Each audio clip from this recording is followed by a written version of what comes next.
আসসালামু আলাইকুম রহমতুল্লাহ। চীনের রাষ্ট্রদূতের প্রত্যক্ষ অর্থাৎ সরাসরি বক্তব্য না হলেও উনি অ্যাঙ্গেলে যে কথাগুলো বলেছেন সেটা যদি বাস্তবায়ন হয় তাহলে বাংলাদেশে কিয়ামত হয়ে যাবে। বাংলাদেশের অবস্থা যে কি নাজেহাল হবে সেটা না কল্পনার বাইরে। চীন বলেছে যে আমরা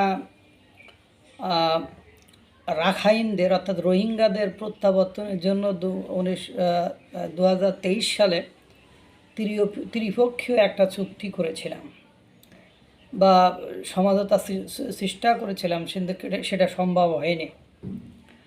এবং ওরা মানবিক করিডোর দেওয়া, যে আর একটা কথা এরকম বলেছে যে চীনের সহযোগিতা ছাড়া বা চীনের সদিচ্ছা ছাড়া আরাকান বা মায়ানমারে কোনো কিছু করা যাবে না। তার মানে কি, চীন মায়ানমারের নিয়ে যে স্বপ্ন তাদের ভেতরে বুনেছে বা যে স্বপ্ন দেখেছে, সেই স্বপ্ন বাংলাদেশের কারণে তৃতীয় কোনো শক্তি এসে যদি নস্যাৎ করতে চায় বা সেখানে মানে ভাগ বসাতে চায়, তাহলে সেটা যে চীন মেনে নিবে না সেটা সুস্পষ্ট তার বক্তব্যে বোঝা যায়।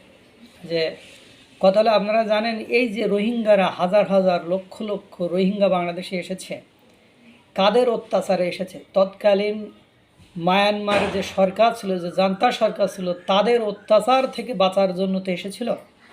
অথচ এই মায়ানমার মানে কারা? এই চীন। যদিও আমাদের নিরাপত্তা উপদেষ্টা ডক্টর খলিলুর রহমান বলেছেন যে আরাকান আর্মির সাথে সুসম্পর্ক রাখায় কেউ কি মনে করলো, কি ভাবলো, এটা নিয়ে ভাবার আমার সময় নেই, কিন্তু ভাবতে হবে। কারণ মায়ানমার জান্তা সরকারের যে কথা, যে চাওয়া, সেটা মায়ানমার জান্তা সরকারের নয়, সেটা হলো চীনের। কারণ চীন রাখাইন অঞ্চলে মানে হাজার হাজার কোটি কোটি মার্কিন ডলার ইনভেস্ট করে রেখেছে সেখানে ব্যবসা বাণিজ্য করার জন্য, সেখানে সমুদ্র বন্দর ব্যবহার করার জন্য। সেটা যখন তৃতীয়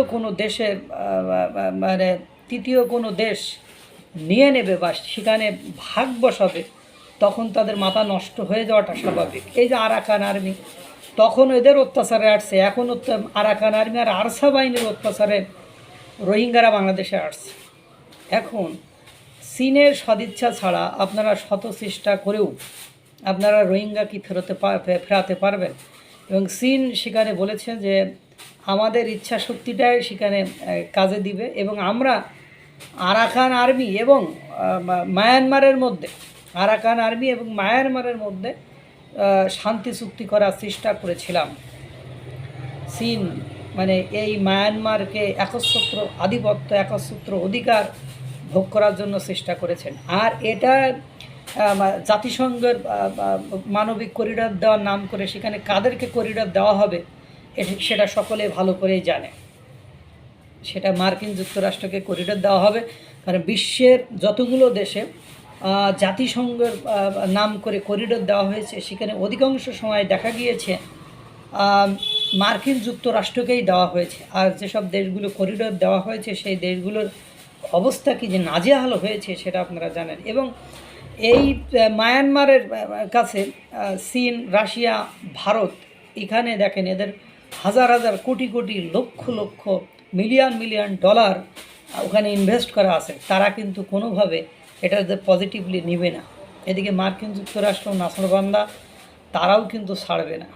এখন সব কিছু মেলায় পরিবেশ পরিস্থিতি এমন হয়েছে যে আমাদের বাংলাদেশে আওয়ামী লীগ নিষিদ্ধ হোক না হোক, আওয়ামী লীগ নিষিদ্ধের জন্য ঢাকঢোল পিটাই এত আয়োজন, এত মানে নাটক কাহিনী করে যাই করা হোক না কেন, দেশের জনগণকে ডাইভার্ট করার চেষ্টা করলেও বা ও ভিন্নমুখী করার চেষ্টা করলেও সেটা কিন্তু আদৌ সম্ভব নয়। যদিও মানে মার্কিন যুক্তরাষ্ট্র চেয়েছে আরাকান অঞ্চল, রাখাইন অঞ্চল স্বাধীন হোক।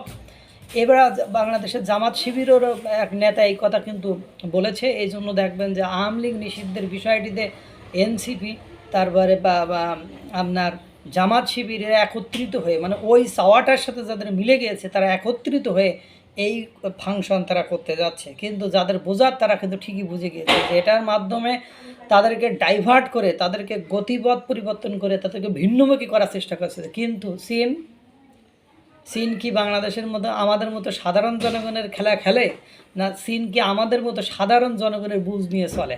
এবং মার্কিন কংগ্রেসের বক্তারা একদম ক্লিয়ার কাট বক্তব্য দিয়েছে তাদের মনের ইচ্ছা কি।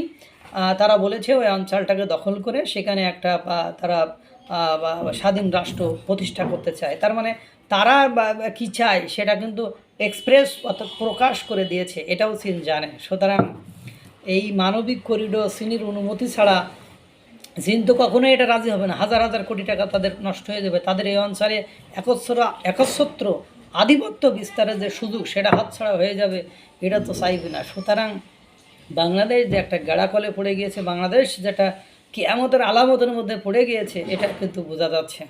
আল্লাহ তাআলা সকলকে ভালো রাখুক, সুস্থ রাখুক। আসসালামু আলাইকুম রহমতুল্লাহ।